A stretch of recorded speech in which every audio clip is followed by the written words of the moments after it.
guys? It's your girl CPK here, aka Towson, and today I don't even know where to begin. Alright, so a few days ago I decided I wanted to read my old diaries. So I pulled out 2 of my old diaries, and you guys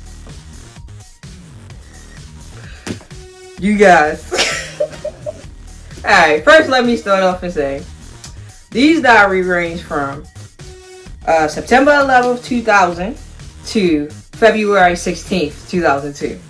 And I just can't stop laughing. Reading these diaries. Sorry, this is I can't with this right. So I wrote these. I can't even get it together. So these were written from the ages of 15 to 17. And let me tell you guys, at age 15, I only had one thing on my mind. I mean, really throughout all these things, I had one thing on my mind. And it is just so crazy going back and reading it. I'm like, I cannot believe I wrote this stuff. I cannot believe I was thinking this stuff. I cannot believe I was like this. What the hell? Like, oh my god. I just can't. I just cringe so hard reading this. Like, are you kidding me? Like, are you kidding me? Like, basically reading these brought back a lot of memories. Some good, some bad, but a lot of memories nonetheless. And one thing that really stuck out as I was reading these is I really didn't use, I don't know how most people use their diaries, but honestly I didn't use it to vent as much as most people probably, but just because I noticed whenever something was like really bothering, or I was really upset about something, I would usually just say, I don't want to talk about it. Like, I'd just be like, yeah, that happened, but I don't want to talk about it. I don't want to write about that right now. I ain't dealing with that right now. And that was just kind of my MO. Like, I didn't write on September 11th, 2001, but at the same time, a couple days later, I did write and I did speak on it. But basically, all I said was, it said a lot of people died. I can't deal with that right now. I don't want to think about it. Like, that's basically how I was with anything that was really bothering me. Anything that I was really upset about. I would acknowledge it in the diary, but I wouldn't get into too many details. Like I said, this diary was all about one thing. But anyway, one of the things that came up that I basically had that reaction to was my short stint at the daycare I worked at. Now, if you watch my Joy of My Life video, you know that when I turned 16, I dropped out of high school and got my GED. But what I didn't mention was before I started at BCCC, I actually got a job at a daycare, and I was pumped. That was like my dream job, coming straight out of high school. I love kids. I love working around kids, and I already had done a lot of volunteer work at that daycare. I had family members that used to work there. They didn't work there at the time that I applied, but they used to work there, so I knew a lot of the staff. I knew the director. I knew a lot of the kids. So it was like an awesome opportunity in my eyes to work there, and I was just so pumped. But they did a lot of things that were not okay. Like, as a volunteer, a 15-year-old volunteer, they would let me take one of the kids outside with the older kids and like watch him while, you know, the other kids were taking naps. And it's like, they don't sound that bad, but at the same time, it wasn't like the other teachers were responsible for him. They made it like I was responsible. I don't know. Maybe it was one of those things where they just made me feel like I was responsible for him, and really he wasn't. But it was other things that weren't okay. Like, once I finally was working there, I didn't have my 90-hour license. Like, basically to say that I've gone through the basic training to say that I can watch these kids without supervision. No matter what your age, you were supposed to get these 90 hours of training. And at the time, I hadn't got that training yet. But even as a 16-year-old coming straight from high school, they had me watching the kids on my own at times. And I didn't have a problem with it. I looked at it like, it's cool, whatever. But at the end of the day, that wasn't really legal. It really wasn't something they should do. And it really ended up biting me in the ass.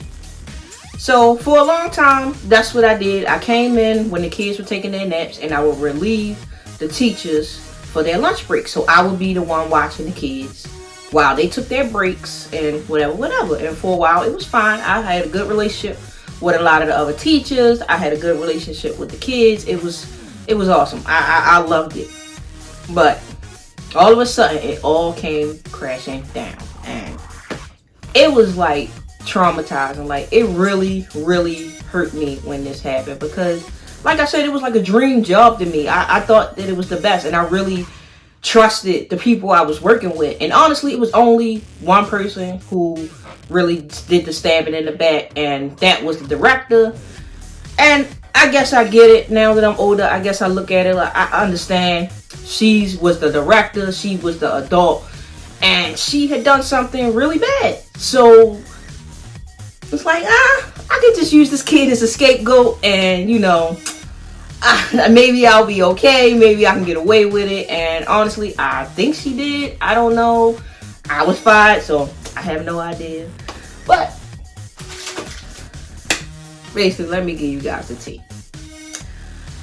Alright, so at this daycare, one of the children in the daycare was the daughter of the cook.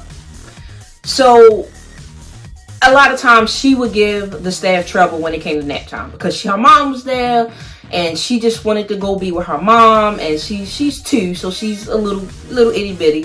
So she would really cry and lash out and do a lot, and sometimes it would work. She would get to go be with her mom just so the other kids can take their nap. But other times it wouldn't. And on this particular day, I was watching the kids alone. And I'm trying to, comfort her, like pat on the butt, trying to get her to go to sleep, doing anything I can. And it wasn't really working. So eventually the director comes in and takes her out. And I don't really think nothing of it, She take her out, then she bring her back a little while later. She finally lay down, she go to sleep. Really nothing to think about, right? So when it's time to wake the kids up from their nap, we go to take them to the bathroom. That's what you do. When they wake up from their nap, you take them to the bathroom, let them wash their hands, and then they can get their snack. So as I'm helping the children into the bathroom, me and one of the other teachers, when it comes time to wash her hands, she's crying and complaining that she doesn't want to wash her hands because her arm hurts. So at this time, I'm really concerned, because the way she's holding it is not like I'm tired, I don't want to wash my hands. You could tell she was really in pain, and something really wasn't right with her arm. She didn't even want to move it from this position. She had it in this position, and then so upon closer examination, I see it's swollen. So I immediately take her to the head teacher and show her, look, something's wrong with her arm. I don't know what's going on. We call our mom in. The mom said something's wrong with her arm. I'm gonna take her to the hospital. So she took her to the hospital, and it turns out this happened on a Friday, and when we come back Monday, I found the little girl arm was broken. She yanked it out its socket somehow, or did something to it. Her arm was messed up. And the other teachers was telling me how, the director did this. The director yanked the arm and she really hurt her. And I'm just like, wow, I couldn't believe that happened. I'm like, I thought she just slept on it wrong or something. It never really dawned on me that, anybody had done anything to this child. I'm just thinking, she slept on it wrong and something was bothering her. But no, she was really hurt. She had came back with a cast. And a little while after I'm told what happened, I get called into the office. So I'm like, I don't know what's going on. I go into the office, and the director is telling me that the little girl is saying I hurt her arm. Now, I honestly don't believe that, because one, I never did anything to the little girl arm. I just had her patting on her little pamper while she was trying to sleep, and that was it. I never did anything to her arm. I know I didn't do anything to her arm. It was never even a question did I make a mistake? No, I know I didn't. At this time, my niece was already born, and my niece was born 2 pounds and 1/4 ounce. So when she came home, she was only about 3 pounds. So I already knew how delicate children are. I already knew how careful you have to be with children, and especially since I'm used to dealing with one that is much more delicate than a 2-year-old. So I really wasn't really believing that that I did this, but nonetheless, you know, I was fired. I was devastated, not just because I was fired, but because what I was fired for. Like, I would never do anything to a kid.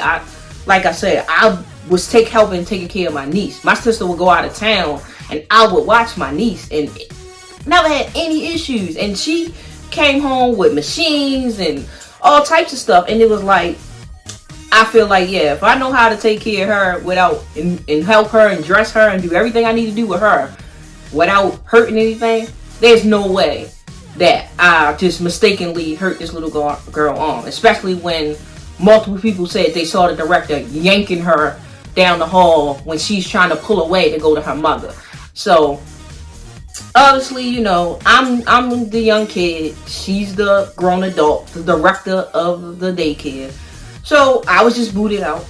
And it wasn't really the end of it. It was a whole investigation on it. I had to talk to detectives. It was all types of stuff. I honestly wanted to talk to the girl's mother just to know her opinion on it. But I never got the chance. She wasn't there the day that I came to pick up my last check. And I just never went back because I figured it would be awkward to try to just go up there after getting my last paycheck. But a part of me always wondered, did she really think that I did that? But I feel like even if she didn't think that I did it, it wasn't too much she can do because she wasn't the director. She was the cook. She still worked for the director. So it was one of those things where even if she didn't believe I did it, because I know all the other teachers knew I didn't do it, it wasn't really anything that she could do about it. And a lot of people told me I should have tried to fight it. I should have tried to take it to court, and I should have tried to do all this. But I was 16 years old. I was scared and terrified and just traumatized by the whole situation. Like, I really couldn't believe that she lied on me and said all this stuff said I've done this to this 2-year-old child. I couldn't believe it. I don't know. It's like I've known her for years at this point, at least a couple years at this point. So I'm like, I don't know. It just didn't dawn on me that she could just look at me in my face and say, yeah, you pulled this little girl on my house socket. You broke her arm, and I'm gonna give you that charge because, you know, I'm not gonna take it. I'm not gonna take responsibility for what I did because it doesn't matter. I need this job. I need to make my money. You just a little kid. You got somebody that can take care of you.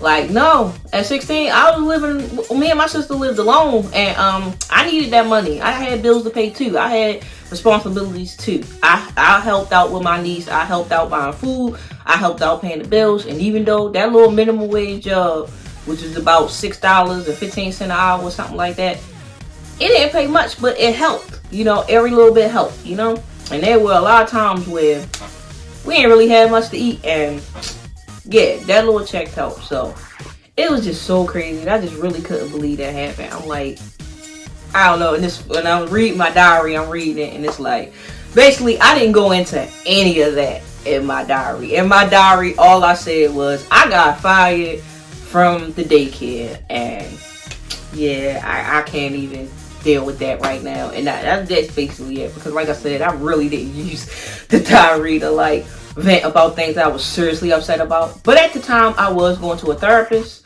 So maybe that's why. Maybe I just used the diary to vent about, you know, other things. But I probably was talking to my therapist to a lot of things that was truly, not probably, I was talking to my therapist about the things that were truly, truly deeply bothering me. And I just used the diary as something for more for fun. Like, I didn't do a lot of complaining, and I'm telling you guys, reading this diary, oh my god. Like, basically, I used to sign my diaries and try to, like, say little things to, like, lift myself up. And I just find it hilarious now. Like, I am the sexiest Cabbage Patch Kid. Tasha, CPK. Like, what? The sexiest Cabbage Patch Kid? I mean, I don't know. I guess I would be the sexiest Cabbage Patch Kid. Cabbage Patch Kids aren't very sexy. But anyway. I love being cute, beautiful, sexy me. I said it backwards, but yeah. I am tasty. Oh, I know why I said this. It's not really funny, but I just thought this was funny. Bye, bye, bye. That's how you know it's early 2000s. I like this one. Don't make me lick you.